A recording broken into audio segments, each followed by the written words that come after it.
नमस्कार, मी साहिल जोशी. मुंबई तकवर आपलं स्वागत आहे.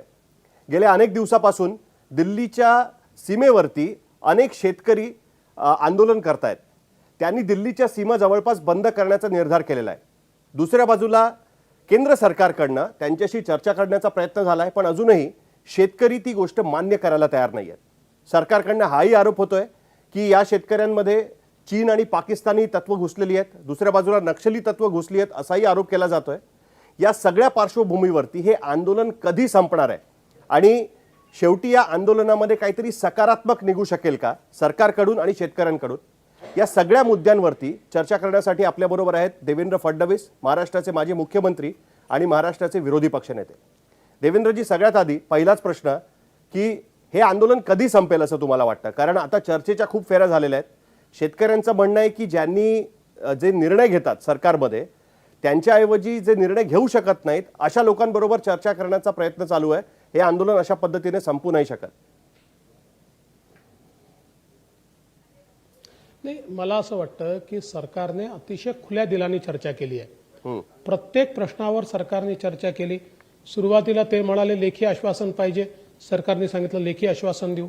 मग ते म्हणाले अमेंडमेंट पाहिजे, सरकारने सांगितलं ठीक आहे आपण अमेंडमेंटवर चर्चा करून अमेंडमेंट करू. शेवटी फायनली जेव्हा सगळं रिझोल्युशन होत आहे, हे सुटत आहे असं लक्षात आल्यानंतर काही लोकांनी मागणी केली आम्हाला आता चर्चाच करायची नाही, हे विधेयक तुम्ही परत घ्या. असं आहे की एकूणच त्या ठिकाणी जे आंदोलन चाललेलं आहे त्या चर्चेच्या माध्यमातून ते सुटण्याची ज्यावेळेस वेळ येते त्यावेळेस काही तत्व त्या ठिकाणी अशा प्रकारचा दबाव बनवतात की जे शेतकरी नेते हे सोडवलं पाहिजे असं म्हणतायत, हे सरकारशी मिळालेले आहेत, यांनी हात मिळवणी केली आहे, हे दबावाखाली आहेत आणि त्यांना देखील ते सोडवू देत नाहीत. म्हणून त्या ठिकाणी असं आहे की झोपलेल्याला जागा करता येतं, झोपेचं सोंग घेतलेल्याला आपल्याला जागा करता येत नाही. अशा प्रकारची काही तत्व नक्कीच त्या ठिकाणी आहेत की ज्या तत्वांना या ठिकाणी हे आंदोलन संपू द्यायचं नाही आहे, त्यांना हे चालवायचं आहे, त्यांना राजकारणाकरता हे आंदोलन लांबवायचं आहे. पण मला असं वाटतं केंद्र सरकार शेतकऱ्यांच्या हिताचा जो काही निर्णय असेल तो घ्यायला नेहमीच तयार असेल. शेतकऱ्यांची पाहिजे तेवढी चर्चा करून मार्ग काढायचा प्रयत्न सरकार करेल. मात्र केवळ राजकारण जण कोणी करणार असेल तर त्या राजकारणाला तसंच उत्तर सरकारच्या वतीनं देखील मिळेल. फडणवीसजी, आजच भारतीय किसान मंचने, कालच खरं तर त्यांची अशी मागणी आलेली आहे की MSP जी प्रमुख मागणी होती शेतकऱ्यांची, तर ती कायदेशीररित्या त्यांना कशी दिली जाईल या पद्धतीने काहीतरी विचार सरकारकडनं झाला पाहिजे. नुसतं लिखित आश्वासन चालणार नाही, त्याला कायदेशीर स्वरूप आलं पाहिजे. तर ही बेसिक मागणी तिकडनं सुरू झाली होती जर तुम्हाला आठवत असेल तर त्या पद्धतीने सरकारकडनं काही पावलं उचलली जाणार आहेत का? कारण आता संघाशी संबंधित असलेल्या शेतकरी संघटनांनी सुद्धा ही मागणी केली आहे की MSP ची मागणी जी आहे ती कायदेशीररित्या केली गेली पाहिजे, कायदेशीररित्या सरकारने मान्य केली पाहिजे. त्याबद्दल काही सरकार पावलं उचलणार आहे का? नाही, त्या सगळ्याच संदर्भात सरकार निश्चितपणे त्या ठिकाणी चर्चा करायला तयार आहे आणि प्रत्येक गोष्टीतनं मार्ग काढायला तयार आहे. पण मी एक साहिल आपल्याला आठवण करून देतो की मागच्या काळात जेव्हा महाराष्ट्रात आमचं सरकार होतं त्यावेळेस मी एक कायदा आणला होता आणि त्या कायद्यामध्ये MSP पेक्षा कमी भावात जर खरेदी केली तर 1 वर्ष शिक्षेचं प्रावधान केलं होतं. आपल्या लक्षात असेल की विधान परिषदेमध्ये तो कायदा आमचा पास होऊ शकला नाही. काँग्रेस, NCP आणि सगळ्या पक्षांनी त्याला विरोध केला आणि मोठ्या प्रमाणात त्याच्या संदर्भात आंदोलन केलं. त्यामुळे मला असं वाटतं की या सगळ्या गोष्टींचा साकल्याने विचार करून कशा प्रकारचा कायदा झाला पाहिजे, कशा प्रकारे MSP जी आहे ती एन्श्युअर केली पाहिजे. आता आजच MSPच्या कायद्याचा विषय का आला, याच्यापूर्वी का बरं कायद्याच्या संदर्भातली मागणी झाली नाही किंवा याच्या पूर्वीच्या सरकारांनी MSP संदर्भात कायदा का केला नाही, असे अनेक प्रश्न उभे राहतील. तथापि मला विश्वास आहे की MSP ही मिळालीच पाहिजे, ती कुठल्याही सरकारला बंद करता येऊ नये, हे याचं स्पिरिट आहे. आणि ते स्पिरिट कशा प्रकारे आपल्याला जिवंत ठेवता येईल, कायद्यात बसवता येईल, याचा विचार नक्कीच मला असं वाटतं केंद्र सरकार करेल. नाही, मुद्दा ह्याच्यामध्ये इकडे येऊन अडकतोय की एका बाजूला आपण ॲग्रिकल्चर कायद्यांमध्ये सुधारणा करतोय, त्याच्याच बरोबर जो इसेन्शियल कमोडिटी ऍक्ट आहे त्याच्यामध्ये पण आपण सुधारणा केलेली आहे. त्यानुसार काय होणार आहे, शेतकऱ्यांची भीती जे ते सतत व्यक्त करतायत की त्याच्यामुळे साठेबाजीला निमंत्रण मिळेल आणि जिथे शेतकऱ्याला फायदा मिळण्याची शक्यता निर्माण होईल, त्यांची भीती अशी आहे की MSP का आता आवश्यक आहे. त्याच्यावर त्यांचं उत्तर असं आहे की इसेन्शियल कमोडिटी ऍक्टमध्ये बदल केल्यामुळे त्याच्यातनं ज्या गोष्टी काढून टाकलेल्या आहेत त्या वस्तूंचे भाव, त्या फार्म प्रोड्यूस जे आहे त्याचे भाव घसरतील आणि शेतकऱ्याला भाव मिळू शकणार नाहीत. त्याच्यामुळे MSP कुठेतरी कायदेशीररित्या आणली पाहिजे, हा मुद्दा शेतकऱ्यांकडनं उपस्थित केला जातोय. खरं म्हणजे हे किती विरोधाभासाचं आहे. कारण गेले अनेक वर्ष सगळ्या शेतकरी संघटनांनी ही भूमिका घेतली आहे की एसेन्शियल कमोडिटी ऍक्ट हा ड्रॅकोनियन आहे. याच्यामुळे शेतकऱ्यांचं नुकसान होतं, याच्यामध्ये वस्तू टाकल्यानंतर त्याचे भाव कमी होतात आणि म्हणून हा कायदा रद्द केला पाहिजे. आणि म्हणून या कायद्याच्या संदर्भात मी देखील टास्क फोर्समध्ये होतो. कमलनाथजी जे तेव्हा मध्य प्रदेशचे मुख्यमंत्री होते तेही होते आणि कमलनाथजींनी देखील अतिशय स्पष्टपणे सांगितलं होतं की हा कायदा चुकीचा आहे, या कायद्यामध्ये गोष्टी टाकल्यामुळे शेतकऱ्यांचं मोठं नुकसान होत आहे.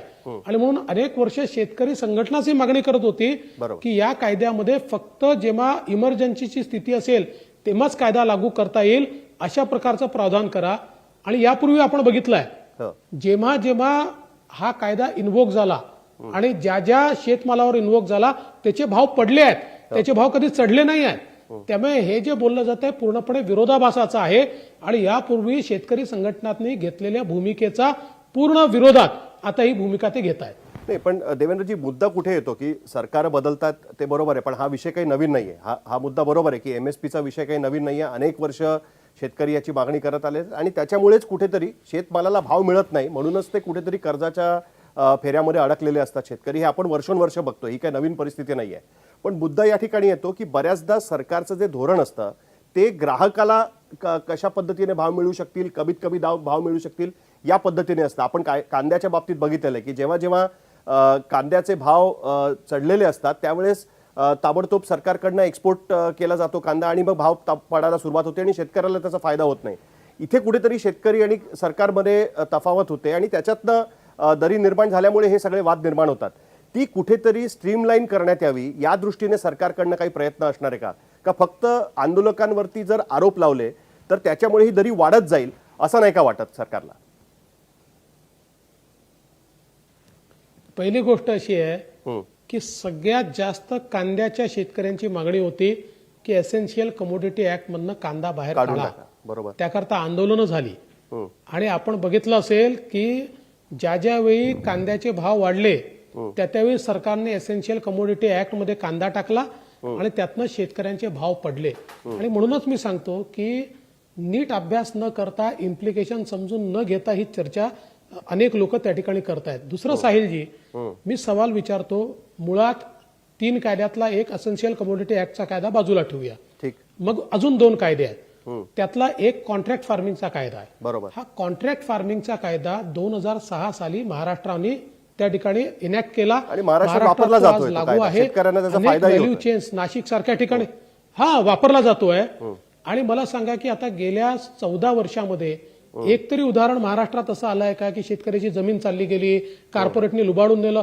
उलट महाराष्ट्राच्या कायद्यामध्ये तर रिझोल्युशन मेकॅनिझम नाहीये. केंद्राने तयार केलेला कायदा लेटेस्ट असल्यामुळे त्याच्यात रिझोल्युशन मेकॅनिझम आहे. त्यामुळे किंवा बाजार समितीच्या बाहेर विकण्याच्या संदर्भातला जो दुसरा कायदा आहे, 3 कायद्यातला एक कायदा बाहेर कुठल्याही मार्केटमध्ये शेतकरी विकू शकतो. आता याही संदर्भात सगळ्यात पहिल्यांदा 29 डायरेक्ट खरेदीचे लायसन्सेस कॉर्पोरेट्सला महाराष्ट्राने दिले. बरोबर. महाराष्ट्रामध्ये काँग्रेस एनसीपीच्या राज्यात ते झालं. पण त्याच्यामुळे कुठेतरी बाबा त्याच्यातनं शेतकऱ्यांचा MSP हिरावून घेतला किंवा शेतकऱ्यांना अन्याय झाला असं कुठेतरी बाहेर आलंय का? या उलट महाराष्ट्रामध्ये जे 29 लायसन्सेस दिले त्यामुळे त्या लोकांना ऍग्रिकल्चर इन्फ्रास्ट्रक्चर तयार करावं लागलं. कारण खरेदी करायची असेल तर त्यांना गोडाऊन तयार करावे लागले, त्यांना कोल्ड चेन तयार करावी लागली, त्यांना फॉरवर्ड लिंकेजेस तयार करावे लागले. एवढंच नाही तर सगळ्यात पहिल्यांदा प्रायव्हेट APMC तयार करण्याचा कायदा महाराष्ट्राने मंजूर केला. आज लातूर सारख्या बाजारामध्ये प्रायव्हेट APMC आहे आणि आपण बघा सोयाबीनचा सगळ्यात जास्त भाव सरकारी APMCत मिळत नाही तर प्रायव्हेट APMCत मिळतो.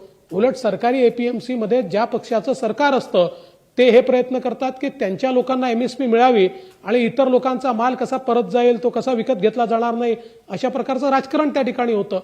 त्यामुळे जे महाराष्ट्रात सिद्ध झालं आहे आणि महाराष्ट्रासहित 9 राज्यांमध्ये वेगवेगळ्या प्रकारे सिद्ध झालाय, तेच जर केंद्राने संपूर्ण देशाकरता लागू केलं तर केंद्र सरकार कृषी विरोधी आणि महाराष्ट्र किंवा त्या वेळची ती सरकारं ज्यांनी यशस्वीरित्या लागू केलाय ते मात्र शेतकऱ्यांच्या हितेशी. मला असं वाटतं की हे डबल स्टँडर्ड्स आहेत आणि म्हणून या ठिकाणी शेतकऱ्यांची सगळ्या प्रकारची चर्चा करून सरकार त्यातनं मार्ग काढत आहे. देवेंद्रजी, तुम्हाला तर माहिती आहे की एपीएमसीचा मुद्दा निघाला की तो राजकीय तर होतोच, पण त्याचबरोबर अनेकदा शेतकऱ्यांमध्ये सुद्धा आणि व्यापाऱ्यांमध्ये सुद्धा त्याच्यातनं खूप संभ्रम निर्माण होतो. आपण बघितलं असेल की 2013 मध्ये एपीएमसीच्या कायद्यातनं जेव्हा अनेक म्हणजे भाजीपाला फळं वगैरे बाहेर काढली, त्याच्यानंतर अजून सुधार सुचवण्यात आले होते. त्यावेळेस सरकारचं म्हणणं होतं की इतक्या लवकर ही गोष्ट होऊ शकत नाही, त्याला थोडा वेळ द्यावा लागेल. कुठेतरी शेतकऱ्यांना असं वाटतं की एपीएमसी वीक झाल्या आणि एपीएमसी जर बंद पडल्या तर त्याच्यानंतर त्यांना जे एपीएमसीच्या माध्यमातून कुठेतरी एमएसपी मिळतं किंवा भाव मिळू शकतो तो मिळणं बंद होऊन जाईल. प्रायव्हेटच्या हातात गेल्यानंतर कुठलाच कंट्रोल राहणार नाही. ही भीती जी सतत त्यांना वाटते, कुठेतरी शेतकऱ्यांपर्यंत सरकारने पोहोचण्याची गरज आहे का? की महाराष्ट्रामध्ये तुम्ही म्हणाला तसं महाराष्ट्रात असेल किंवा गुजरातमध्ये असेल कॉन्ट्रॅक्ट फार्मिंग मुळे शेतकऱ्यांना फायदा झालाय, पण ते समजवण्यामध्ये पंजाब आणि इतर भागातल्या शेतकऱ्यांना कुठेतरी कमी पडतोय का आपण, असं सरकारला वाटतंय का? आणि त्या निमित्ताने सरकार काय करणार आहे?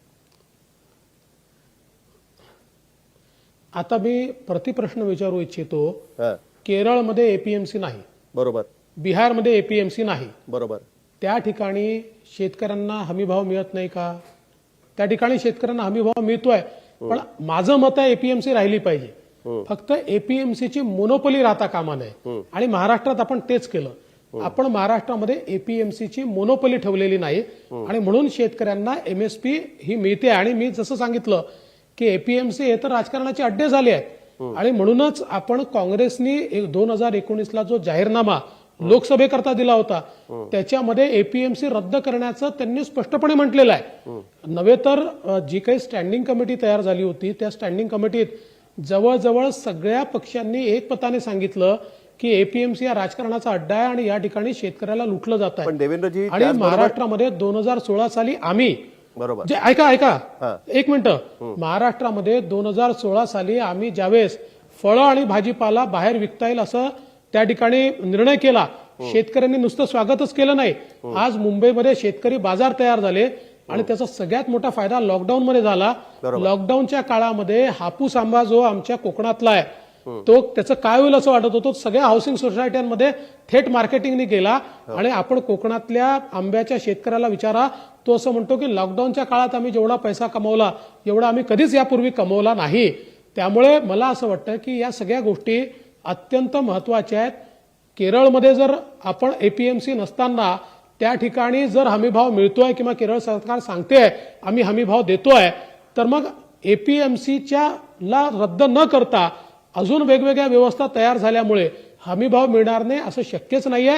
देशातले 10 राज्य ऑलरेडी हे करतायत, त्याच्यामुळे प्रूव्हन आहे, त्याच्यामध्ये काहीच वेगळं नाहीये. आणि म्हणूनच तुम्ही बघा आज देवेंद्रजी, शेवटी इम्प्लिमेंटेशनचा प्रश्न येतो. आपण बघितलं की बिहारमध्ये तुम्ही म्हणाला तसं एपीएमसी नाहीये सिस्टीम, पण त्या ठिकाणी एमएसपीची पद्धत असून सुद्धा बिहारमधले अनेक शेतकरी पंजाबमध्ये जाऊन माल विकायचा प्रयत्न करतात. अल्पभूधारक शेतकरी आहेत बरेचसे बिहारमध्ये, त्यांना तिकडे भाव मिळत नाही, त्यांना पंजाबमध्ये जाऊन बऱ्याचदा विकायला लागतो. ही पण वस्तुस्थिती आहे कुठेतरी. तुम्ही म्हणताय ते बरोबर आहे की फळ विक्रेत्यांना त्याचा फायदा झाला, खास करून लॉकडाऊन मध्ये. मला हे जी बोला बोला. मला हे याकरता पटत नाही की बिहारमध्ये मोठ्या प्रमाणात खरेदी होते. मी स्वतः बिहारमध्ये जाऊन आलेलो आहे आणि तिथल्या शेतकऱ्यांमध्ये खरेदीच्या बद्दल समाधान मी पाहिलेलं आहे. आणि आपण बघा, आता महाराष्ट्राचंच उदाहरण देतो. अनेक वेळा शेतकरी ही खेडा खरेदी करतात. कारण शेतकऱ्यांना असं वाटतं की कुठे बाजार समितीत न्यायचं, कुठे त्या ठिकाणी विकायचं. म्हणून अनेक वेळा शेतकरी सुरुवातीच्या काळामध्ये थोडा बाजार समितीपेक्षा कमी भाव घेऊन जागेवर विकून टाकतात. आता याच्यामध्ये सगळे शेतकरी ते करत नाही, पण काही शेतकरी मर्जीनं ते करतात आणि त्यातनं ती सगळ्यात, कारण बाबा बाजार समितीपर्यंत माल न्या, मग त्या ठिकाणी विका, याच्याऐवजी 2 पैसे आम्हाला कमी द्या, आम्ही इथेच विकतो. आता खरं म्हणजे आमचं तर मत आहे की त्याही ठिकाणी त्यांना पूर्ण एमएसपी मिळाला पाहिजे, पण अशा ठिकाणी तो मिळत नाही. याचा अर्थ काय आहे? मेकॅनिझम नाहीये का? मेकॅनिझम आहे. तो शेतकरी जर बाजार समितीत गेला किंवा सरकारने जे काही, आता समजा कापसाचा शेतकरी असेल तर सीसीआयच्या सेंटरवर तो गेला किंवा एखाद्या आपल्या ग्रेडिंग सेंटरवर तो गेला तर त्याला त्या एमएसपीचा भाव मिळणार आहे. मुळात काय असतं, एमएसपीचं तत्व असं आहे की आपल्याला एमएसपीच्या माध्यमातून बाजारातले दर हे त्या स्थिर ठेवायचे असतात. म्हणजे काय, व्यापाऱ्याला जेव्हा माहिती असतं की शेतकऱ्याला अल्टरनेटिव्ह आहे, आपण जर तेवढा भाव दिला नाही तर त्याच्या जो विक्री करता केंद्र आहे.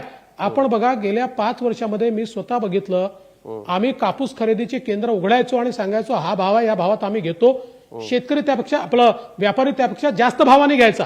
म्हणजे आम्हाला कापसाची खरेदी 5 वर्षात करावीच लागली नाही आमच्या केंद्रांवर, फार कमी. म्हणजे 10% 20% आमच्या केंद्रांवर, बाकी सगळी एमएसपी पेक्षा जास्त दराने त्या ठिकाणी व्यापाऱ्यांनी केली. त्यामुळे कॉम्पिटिशन जेव्हा तयार होते त्यावेळी शेतकऱ्याला जास्त भाव मिळतो. पण अनफेअर कॉम्पिटिशन होऊ नये म्हणून एमएसपीची व्यवस्था आहे आणि त्याची केंद्र असली पाहिजे. म्हणून एपीएमसी असल्या पाहिजेत आणि एपीएमसीनी मोनोपोली करू नये म्हणून बाकी लोकांनाही खरेदीची व्यवस्था असली पाहिजे. जाता जाता देवेंद्रजी, आता हे कधी कसं संपू शकेल? कारण एका बाजूला आता शेतकऱ्यांनी ताणून धरायला सुरुवात केली की हे कायदेच तुम्ही रद्द करा, ज्या अमेंडमेंट्स केल्या त्याच पूर्णपणे रद्द करा. आणि सरकारचं असं म्हणणं आहे की आम्ही अमेंडमेंट्स रद्द करणार नाही, पण एमएसपीच्या बाबतीत कुठेतरी सरकार चर्चा करायला तयार आहे. हे आपण म्हटलं तर चुकीचं ठरेल का? नाही, मला असं वाटतं की सगळ्या प्रकारची चर्चा सरकार करते आहे. कुठलाही मार्ग सरकारला काढायचा, सरकार करता इगोचा विषय नाहीये. शेतकऱ्यांना संरक्षण देण्याकरता कायदे केले आहेत आणि शेतकऱ्यांना जे पाहिजे तेच सरकार या ठिकाणी करणार आहेत. पण काही लोक मिळून असं वेठीशी धरू शकत नाहीत. आपण आज बघा, प्रामाणिक शेतकरी देखील त्या ठिकाणी मोठ्या प्रमाणात आले होते. पण त्यांना ज्यावेळेस लक्षात आलं की आपल्या खांद्यावर बंदूक ठेवून काही लोक हे राजकारण करतायत, त्यावेळेस त्यांच्यातले 60% लोक निघून गेले आहेत. पहिल्या दिवशी सिंघू बॉर्डरवरची गर्दी आणि आजची गर्दी, पहिल्या दिवशी 3 बॉर्डरवर असलेले लोक आज एकाच बॉर्डरवर आपल्याला दिसतात आणि तेही पहिल्या दिवशीपेक्षा 25-30% लोक आपल्याला दिसतात. त्यामुळे मला असं वाटतं की कुठेतरी जे खरं ज्यांना शेतकऱ्यांचं हित बघायचं आहे असे लोक चर्चा करतील आणि चर्चेतनं मार्ग काढतील. पण एमएसपी बद्दल सरकार विचार करायला तयार आहे हे आपण म्हणू शकतो का? नाही, असं आहे की पहिल्याच दिवशी एमएसपीच्या संदर्भात सरकारने अतिशय स्पष्टपणे सांगितलं की आमची ही कमिटमेंट आहे की एमएसपी ही द्यावीच लागेल आणि भविष्यातही द्यावी लागेल. आता त्या संदर्भात खात्री पाहिजे तर सरकार लेखी द्यायला तयार होतं. आता काही लोकांचं म्हणणं आहे अजून वेगळ्या पद्धतीने पाहिजे. चर्चा प्रत्येक गोष्टीवर होऊ शकते, सरकार चर्चा करते. खूप खूप धन्यवाद देवेंद्रजी.